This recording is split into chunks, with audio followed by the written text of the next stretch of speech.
बनी, चाहे वो all India SC/ST railway employ association हो, चाहे वो स्टेशन मास्टर एसोसिएशन हो, चाहे वो गार्ड काउंसिल हो, चाहे वो किसी भी तरीके सेफ्टी काउंसिल हो, जितनी भी एसोसिएशन बनी है वो इसलिए बनी है कि इन ट्रेड यूनियन के लोगों ने उनकी बात कहीं किसी फोरम पे रखी नहीं, इसलिए वो अपनी बात को रखने के लिए अलग अलग यूनियन बना करके, अलग अलग एसोसिएशन बना करके आज काम कर रहे हैं, अपनी बात को रखने का काम कर रहे हैं। और मुझे बड़ी खुशी इस बात की हो रही है कि जितनी भी एसोसिएशन इस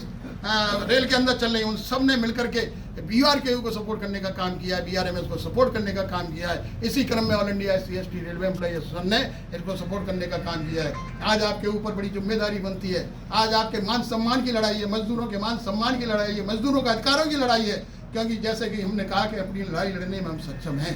जब निगमीकरण हुआ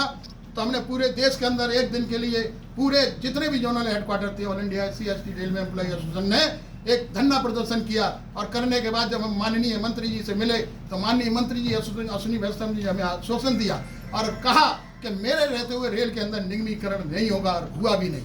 क्योंकि हमने कहा कि अगर निगमीकरण होता है, निजीकरण होता है, तो बाबा साहब डॉक्टर भीमराव अम्बेडकर ने जो इस देश के अंदर आरक्षण की व्यवस्था करवाई, जो रिप्रेजेंटेशन की व्यवस्था करवाई, जिसकी वजह से अनुसूचित जाति जनजाति के तमाम कर्मचारी लोग आज रेल के अंदर काम कर रहे हैं, अगर निगमीकरण होगा तो ये व्यवस्था खत्म हो जाएगी, ये बाबा साहब डॉक्टर भीमराव अम्बेडकर की विचारधारा खत्म हो जाएगी। इसलिए आप निगमीकरण को बंद करो, और उन्होंने हमें आश्वासन दिया कि आने वाले समय में निगमीकरण मेरे रहते हुए होगा नहीं होगा।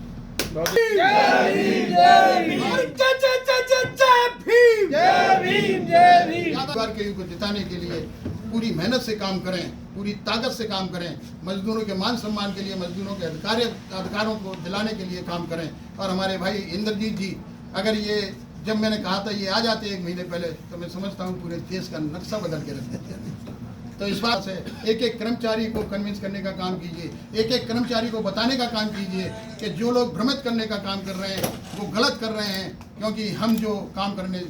निकले हैं, हम जो सपोर्ट करने निकले हैं, हमारी कुछ अपनी मतलब शर्तें थी जिनको मानने का इन लोगों ने काम किया है। उस शर्तों के आधार पर इन्होंने कहा कि जब भी JCM, जैसे मैंने बताया, JCM की भागीदारी होगी तो हम all India SC/ST railway employ association के मेंबर को साथ लेके चलेंगे। हम कोई भागीदारी होगी उसके से आपने देखा